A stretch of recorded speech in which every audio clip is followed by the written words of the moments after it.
नमस्कार. नात्यातील वादळ भाग 15. गणपती बाप्पा मोरया.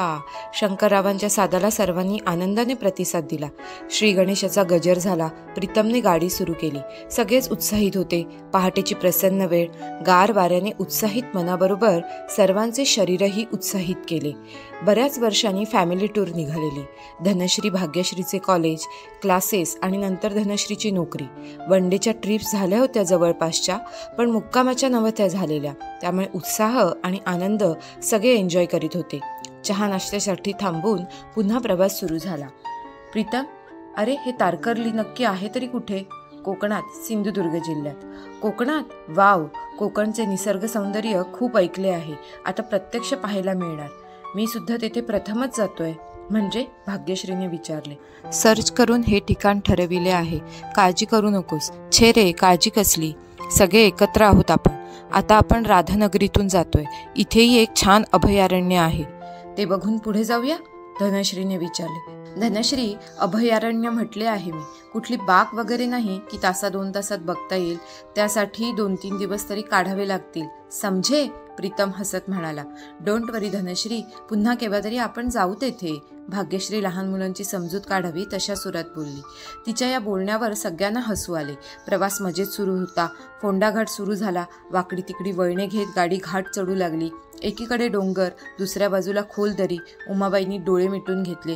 किती सुंदर, मस्तच. धनश्री ते निसर्गाचे रूप पाहून म्हणाली.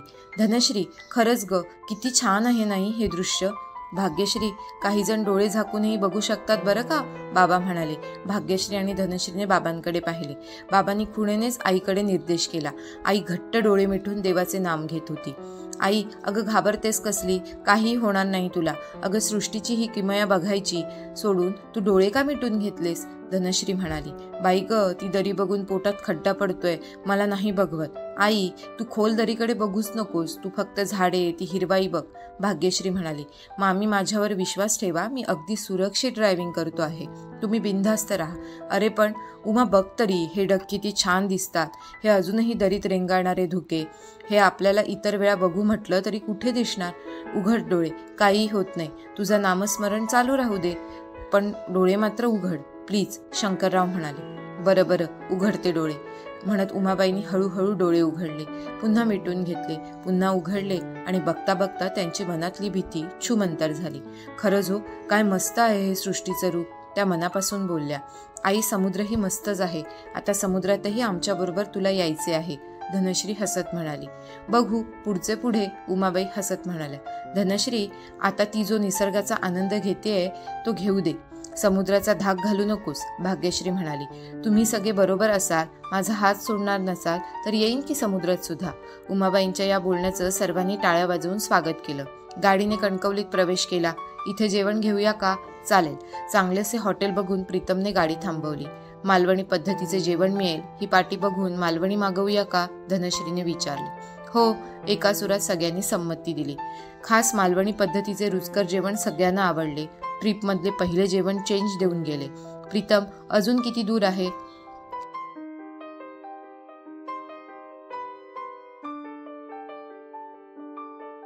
तासा 1.25 तासाचा रस्ता की आले तारकर्ली. प्रवास इतका मस्त झालाय की मी तर इथेच रिफ्रेश झाले आहे, धनश्री म्हणाली. थँक्यू व्हेरी मच, प्रीतम हसत म्हणाला. निघूया? शंकररावांनी विचारले. चला निघूया. गाडी सुरू झाली आणि शंकररावांच्या पापण्या जड होऊ लागल्या. पोटभर जेवण आणि गार वारं आणि सकाळी लवकर उठणं. बघता बघता ते गाढ झोपी गेले. प्रीतमचं लक्ष त्यांच्याकडे जाताच त्याने गाणी बंद केली. प्रीतम, गाणी छान आहेत, असू दे ना, भाग्यश्री म्हणाली. मामांना झोप लागतेय म्हणून. ओके, भाग्यश्री म्हणाली. आई सुद्धा पेंगतेय, धनश्रीने लक्षात आणून दिले. झोपू दे दोघांना. आणि मग गाडीत शांतता झाली. अधूनमधून धनश्री आणि भाग्यश्री कुजबुजत होत्या. आपण आता तारकर्लीत आलो आहोत, प्रीतम म्हणाला. आई, भाग्यश्रीने उमाबाईंना हाक मारली. त्या आवाजाने शंकररावही जागे झाले. बाबा, छान झोप काढली, धनश्री म्हणाली. कधी डोळा लागला समजलेच नाही, बाबा म्हणाले. माझेही तसेच झाले. प्रीतम, अजून किती दूर आहे? मामी, आपण तारकर्लीत आलो आहोत. प्रीतमने एका दोघांकडे हॉटेलचा पत्ता विचारून घेतला. गाडी मुख्य रस्ता सोडून आतल्या रस्त्याला लागली. प्रीतमने गाडी थांबवली. अरे वा, समोर समुद्र, भाग्यश्री म्हणाली. आणि हे आपलं हॉटेल. वाव, म्हणजे आपल्यात आणि समुद्रात फक्त ही झाडे आणि वाळू. वाव. भाग्यश्रीने अक्षरशः आनंदाने धनश्रीला मिठी मारली आणि तिचा आनंद बघून प्रीतम खुश झाला. हॉटेल छोटेखानी घरच होते. तशा 3 रूम्स बुक केल्या होत्या प्रीतमने. सारेच खुश झाले होते. धनश्री भाग्यश्रीने आपल्या बॅगा रूम्समध्ये आणल्या. खिडकीतूनही समुद्र दिसतोय हे पाहून दोघीही हरकून गेल्या. घरासमोर प्रशस्त मोकळी जागा, नारळाची झाडे, त्यांना बांधलेले नेटचे झोपाळे, फुलांचा ताटवा, त्या शेजारी शेड आणि शेडमध्ये जेवणासाठी टेबल खुर्च्या आणि समोर अथांग पसरलेला समुद्र, उफाळणाऱ्या लाटा आणि ऐकू येणारी समुद्राची गाज. भाग्यश्री एकदम खुश झाली. धनश्री, कधी एकदा समुद्राच्या पाण्यात भिजते असं झालंय मला सुद्धा. चल तर जाऊया. अगं थोडे थांब, फ्रेश होऊया. मी तर हे वातावरण बघूनच फ्रेश झाले. तोच दारावर टकटक झाली. चहा तयार आहे, एका मुलाने निरोप दिला. आलोच, धनश्रीने उत्तर दिले. हे मस्त आहे. आल्या आल्या चहा. दोघी शेडमध्ये आल्या. प्रीतम फ्रेश होऊन दोघींच्या आधी पोहोचला होता. Pritam, thank you very very much, Bhagyashree म्हणाली. तुला आवडली नाही जागा? बस. प्रीतम, माझे बोलणे एवढे लक्षात ठेवलेस? भाग्यश्री म्हणाली. काय बोलली होतीस तू? धनश्रीने विचारले. अगं, मुंबईच्या बीचवर मी म्हणाले होते प्रीतमला, समुद्र असावा पण हा माणसांचा महासागर नको. समुद्र दिवसा, रात्री, सांजवेळी, भल्या पहाटे, वेगवेगळ्या वेळी वेगवेगळा भासत असेल ना रे. समुद्रावरची ही हवा, लाटेची गाज, अथांगपणा आणि मी. छे ग, आता मला ते शब्द आठवत नाहीत, पण असेच काहीतरी बोलले होते, भाग्यश्री म्हणाली. मला तुझा तो शब्द आठवतोय, प्रीतम हसत म्हणाला. थँक्यू प्रीतम या सगळ्यासाठी. भाग्यश्री, यात एवढे थँक्यू म्हणण्यासारखे काय आहे? आता तू फक्त एन्जॉय कर. तुला पाहिजे त्यावेळी समुद्राचे दर्शन होईल, अगदी मध्यरात्री सुद्धा. आणि तेव्हा जवळ जाऊन पाहण्याची इच्छा झाली तर फक्त एक कॉल कर, मी येईन सोबतीला. मी पण येईन ना तुमच्याबरोबर, धनश्री म्हणाली. ऑफकोर्स यार, तुला सोडून थोडेच जाऊ आम्ही, भाग्यश्री हसत म्हणाली. शंकरराव आणि उमाबाई आल्या आणि त्याच वेळी गरमागरम कांदे पोहे घेऊन आधीचाच मुलगा आला. हे मस्त झाले. चहा, पोहे आणि त्यानंतर अंधार होईपर्यंत समुद्रकिनारी, भाग्यश्री म्हणाली. भाग्यश्री, समुद्र आहे तो. बेताने अंदाज येणार नाही. त्यात तुम्हा दोघींना पोहता येत नाही. काळजी घ्या. आमची आजी आम्हा मुलांना नेहमी म्हणायची, आगीपुढे आणि पाण्यात सांभाळून राहावे. फाजील आत्मविश्वास धोक्याचा, उमाबाईंनी काळजीने सांगितले. हे मात्र अगदी बरोबर. आगीसमोर आणि पाण्यासमोर म्हणजेच निसर्गासमोर माणसाने समजून उमजून वागावे, शंकरराव म्हणाले. माताश्री, पिताश्री, आपली आज्ञा शिरसावंद्य. आम्ही आपल्या शब्दाबाहेर मुळी सुद्धा जाणार नाही, हा आम्ही आपल्याला शब्द देतोय, भाग्यश्री हात जोडून म्हणाली. कन्ये, तुमचा शब्द आम्ही झेलला आहे, उमाबाई हसत म्हणाल्या. आपली शब्दांची देवाणघेवाण संपली असेल तर हा सारथी आपणा सर्वांना सागर तीरी नेण्यास उत्सुक आहे, हात जोडून नम्रपणे प्रीतम म्हणाला. आणि सगळेच हसू लागले. समुद्राच्या पाण्यात घाबरत घाबरत उतरलेल्या उमाबाईही आता लाटांची मजा घेत होत्या. धनश्री ही जाम खुश झाली होती. तिनेही समुद्र जवळून कधी अनुभवला नव्हता. लाट आल्यानंतर होणारी तारांबळ आणि ओसरताना पायाखालची हळूहळू सरणारी वाळू आणि त्यावेळी येणारी मज्जा, सारच विलोभनीय होतं. हळूहळू सूर्य अस्ताला जाऊ लागला. हे सगळे आतुरतेने उत्साहाने बघत होते. पाण्यावर दिसणारी पश्चिमेची लाली, मध्येच दिसणारा ढगांचा निळा रंग आणि मोठे झालेले सूर्याचे प्रतिबिंब. लाटेवर खेळणारा तो रवी लाटेवर स्वार होऊन प्रत्येक लाटेगणिक बागडत होता. जणू तो म्हणत होता, या या, पकडा मला. प्रत्येक लाट धरू पाहत होती, पण हा आपला पुन्हा होता तसाच. मग हळूहळू सूर्य स्वतः समुद्रात उतरू लागला. पकडापकडीच्या खेळाने दमून गेला की काय, की त्याला आता खेळ पुरे झाला होता, की लाटांना फसवण्यासाठी तो हळूच समुद्रात लपायला जात होता. आणि बघता बघता समुद्रात त्याने उडी घेतली. लाटा मात्र त्याला शोधत उसळत होत्या.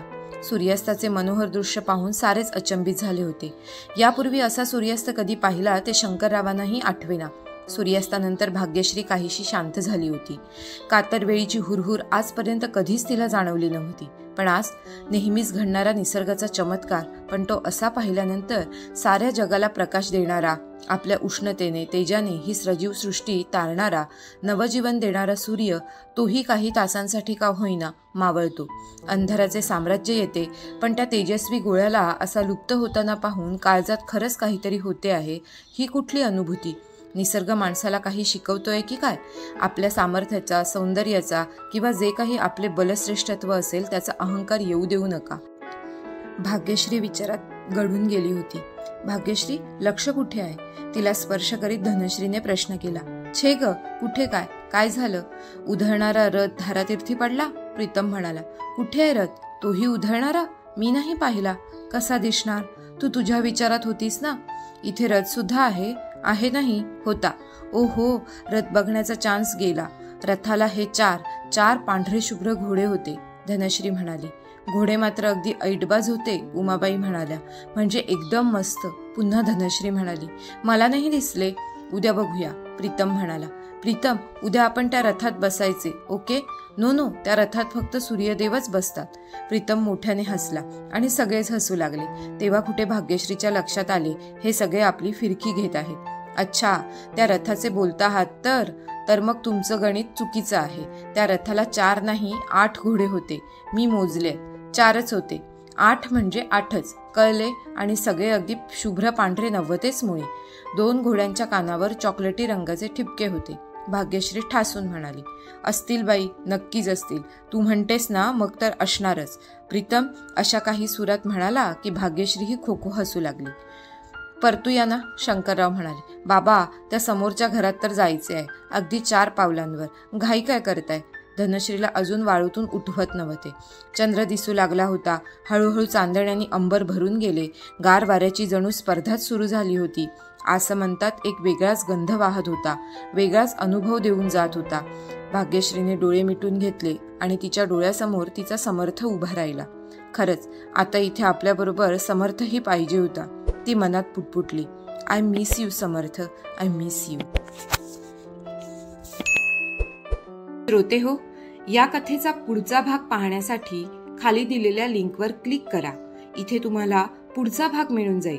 तसेच चॅनलवर नवीन असाल तर लोगोवर क्लिक करून चॅनलला सबस्क्राईब करा आणि पुढील व्हिडिओचे नोटिफिकेशन त्वरित मिळवण्यासाठी बेल बटन ऑन करा.